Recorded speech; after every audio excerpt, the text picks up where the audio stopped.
Welcome everyone, my name is Beryl Birch and we are talking yoga.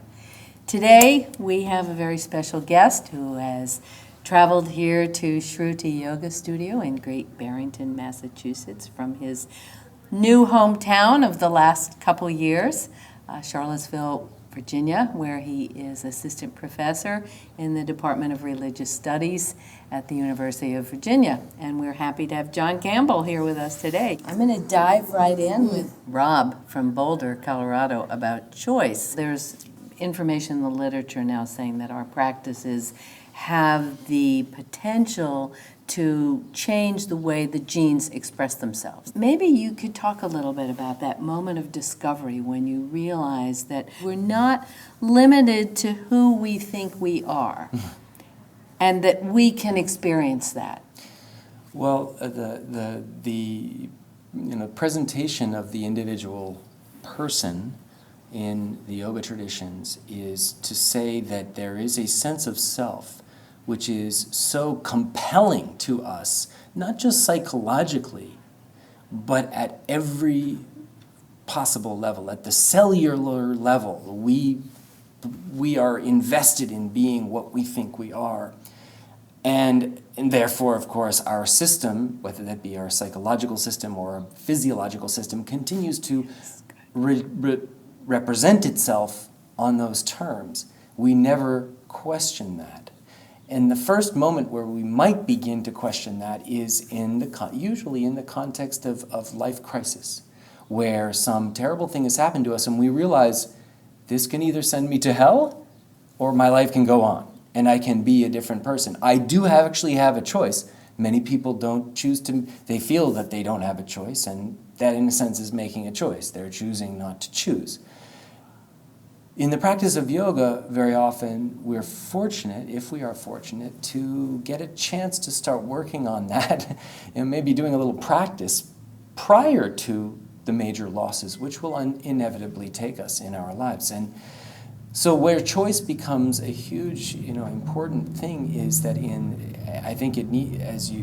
I love this question from Rob, because the very act of doing yoga is a fairly radical choice. To maintain it is a radical choice.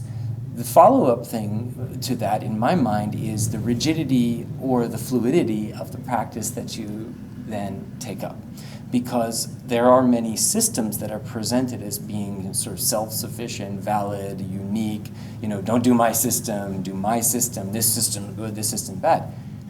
All the systems are just systems, obviously, and they are vehicles for getting that individual to continually not only recognize the moment of choice, but to have more and more comprehensive set of choices for themselves, how to respond to the world, how they're going to be in the world, what kind of existence they will have in the world. And so it's inevitable that whatever practice you think you're involved in, and I include my own Ashtanga yoga practice, that it is not only is it based on choice, but it is infinitely adaptable to every moment and every place that you are existing in life. Because this is not about becoming an automaton, about becoming sort of, part of the Borg, where everybody does the same Ashtanga yoga and then eventually they get to be, it doesn't add up that way. And I don't say that because of some doctrine that I was taught. I say that by observation mostly of my teachers and seeing how personally they implemented their practices in their lives, whether they were monastic people or householder people. Trish from Boston sent in a question asking, how do our practices change as we age? I was fortunate, to start with practice and interest in yoga relatively young, 25, although that's still adult, right? And of course it took a very different form than what it has eventually taken. And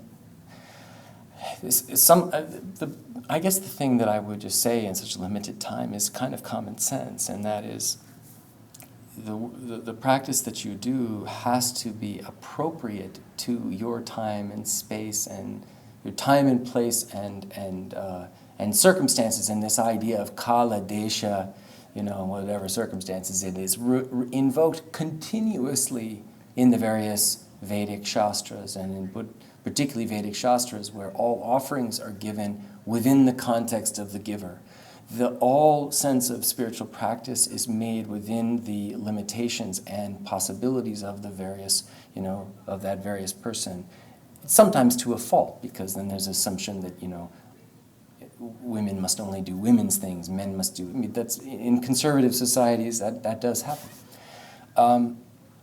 But my experience with, yoga and meditation practice is that once the ultimately limiting factor on your ability to reinvent your own practice is a lack of ability to see that you could go anywhere. A lack of ability to see that. A lack of ability to see that you came to where you are for causes and conditions. You will go somewhere else through causes and conditions, and you will continue to move and develop through causes and conditions. With embracing that, it becomes possible to make radical choices about where you may go. But while you're doing that, you must embrace the idea of I am, where I am, who I am, and certain practices are going to be good for me.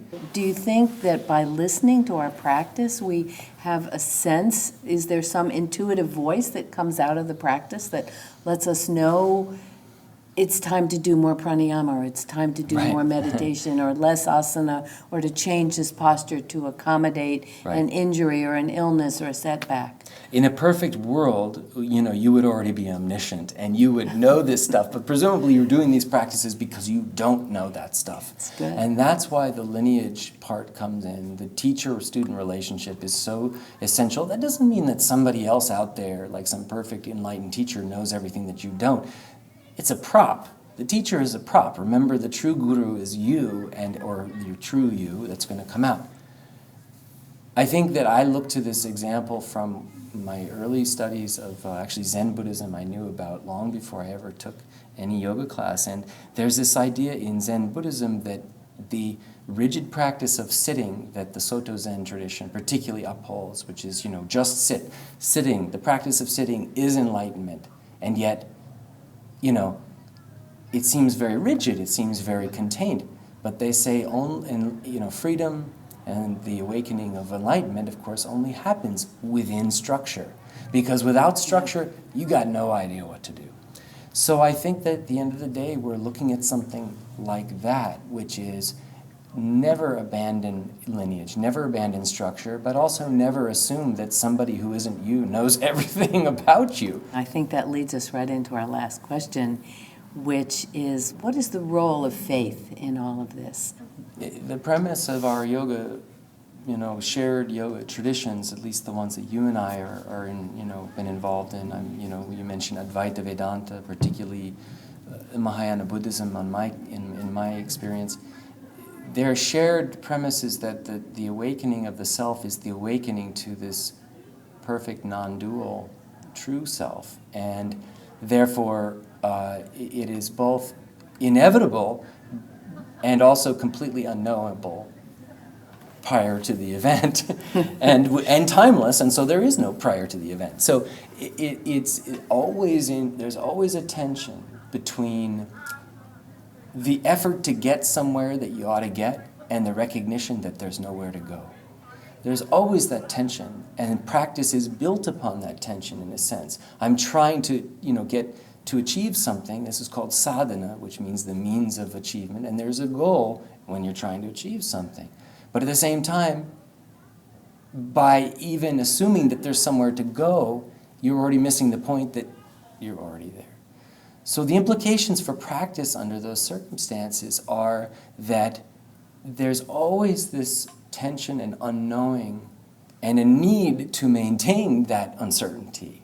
You have to maintain that uncertainty because as soon as you think, I know what my practice is and I know exactly where it's getting me, you are been shut off forever from any possible further awakening.